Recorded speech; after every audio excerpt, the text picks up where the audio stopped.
Gold, trusted gold buyers. మీరు తాకట్టు పెట్టిన బంగారాన్ని విడిపించి ఈ రోజు ఉన్న మార్కెట్ ధరకు కొనబడను.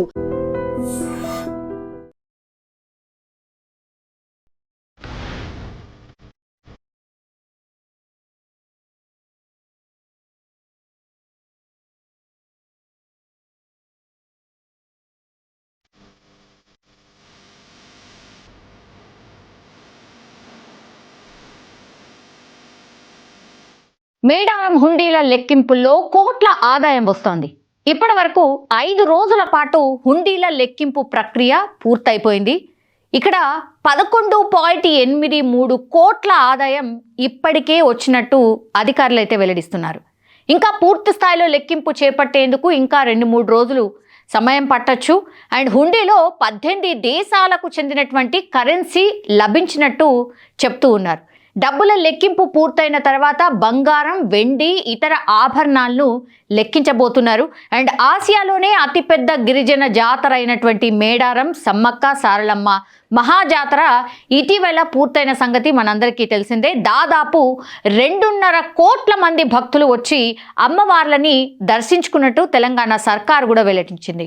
సో మేడారంలో ఏర్పాటు చేసినటువంటి ఈ హుండీలు ఏవైతే ఉన్నాయో హనుమకొండకు తీసుకొచ్చి టీటీడీ కళ్యాణ మండపంలో గత గురువారం రోజు నుంచి కూడా లెక్కింపు ప్రక్రియను రాష్ట్ర దేవాదాయ శాఖ అధికారులు స్టార్ట్ చేశారు. ఇవాల్టికి 5 రోజులు పూర్తయిపోయింది. హుండీలను లెక్కించే పనిలో దేవాదాయ శాఖ సిబ్బంది కూడా తల మునుకలై ఉన్నారు. ఇక 5వ రోజు 163 హుండీలను లెక్కించిన అటువంటి అధికారులు ఇప్పటి వరకైతే ఆదాయం వివరాలను వెల్లడించిన పరిస్థితి.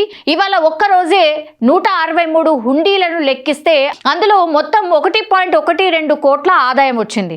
సో ఈ నేపథ్యంలోనే ఇప్పటి వరకు గత 5 రోజుల్లో మొత్తంగా కూడా 788 హుండీలను లెక్కించారు దేవాదాయ శాఖ అధికారులు. ఇందులో మొత్తంగా ఇప్పటి వరకు 11.83 కోట్ల ఆదాయం వచ్చింది. ఇందులో మన దేశ కరెన్సీతో పాటుగా విదేశాలకు చెందినటువంటి నోట్లు కూడా వస్తున్నాయని చెప్తున్నారు. ఇప్పటి వరకు దాదాపు 18 దేశాలకు చెందిన నోట్లు వచ్చాయని వెల్లడిస్తూ ఉన్నారు. మిగిలిన హుండీల లెక్కింపు ప్రక్రియ కూడా ముమ్మరంగా సాగుతోంది. లెక్కింపు పూర్తి కావడానికి మరో 2-3 రోజుల సమయం పడుతుందని ఒక అంచనా కూడా వేశారు.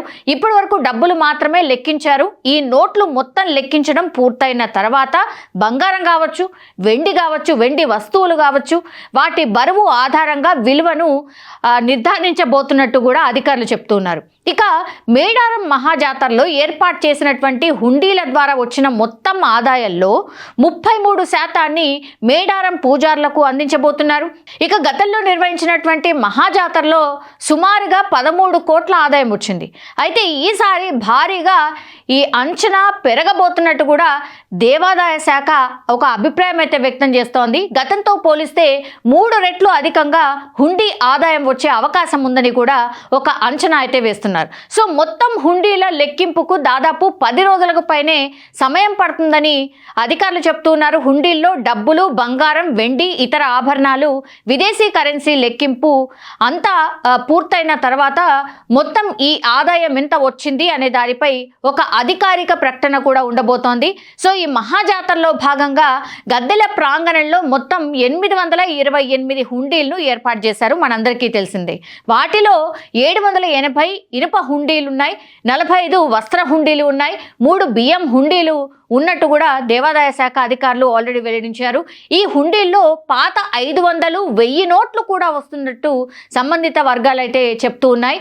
సో మరికొందరు భక్తులు పేపర్లు, నోట్లపై తమ కోరికలను రాసి కూడా వాటిని తీర్చాలంటూ సమ్మక్క సారలమ్మ గద్దెల దగ్గర ఈ హుండీల్లో వేసినట్టుగా కూడా అధికారులు చెప్తున్నటువంటి సిచ్యువేషన్ అయితే కనిపిస్తోంది. ఇంకా 2-3 రోజుల్లో ఈ పూర్తి ప్రక్రియ పూర్తయిన తర్వాత ఈసారి ఎంత ఎక్స్పెక్టేషన్ ఉంది అని అంటే 20 కోట్ల వరకు ఆదాయం వచ్చే అవకాశం ఉన్నట్టు అయితే అధికారులు అయితే భావిస్తున్నటువంటి పరిస్థితి. ప్రస్తుతం అయితే హుండీల లెక్కింపు కొనసాగుతోంది. నిజంగా ప్రస్తుతం ఉన్నటువంటి సమాజం దేనికి ప్రయారిటీ ఇస్తుంది? ఆర్థిక సంబంధాల చుట్టూ మాత్రమే తిరుగుతుంది. మళ్ళీ ఎన్నికలంగానే చాలా విరక్తి కలుగుతున్నాం. మంచి అనిపిస్తుంది కదా, లేడీస్ కూడా ఛాలెంజింగ్ జాబ్స్ చేసినప్పుడు చాలా బాగుంటది. ట్రాఫిక్ అసిస్టెంట్స్ గా నియమించిన ట్రాన్స్జెండర్స్ అందరితో సాల్యూట్ చేయించుకుంటున్నారు. ఫుడ్ డెలివరీ ఇవ్వటానికి వెళ్ళినటువంటి డెలివరీ బాయ్ అనిల్ పై కళ్ళ ముందు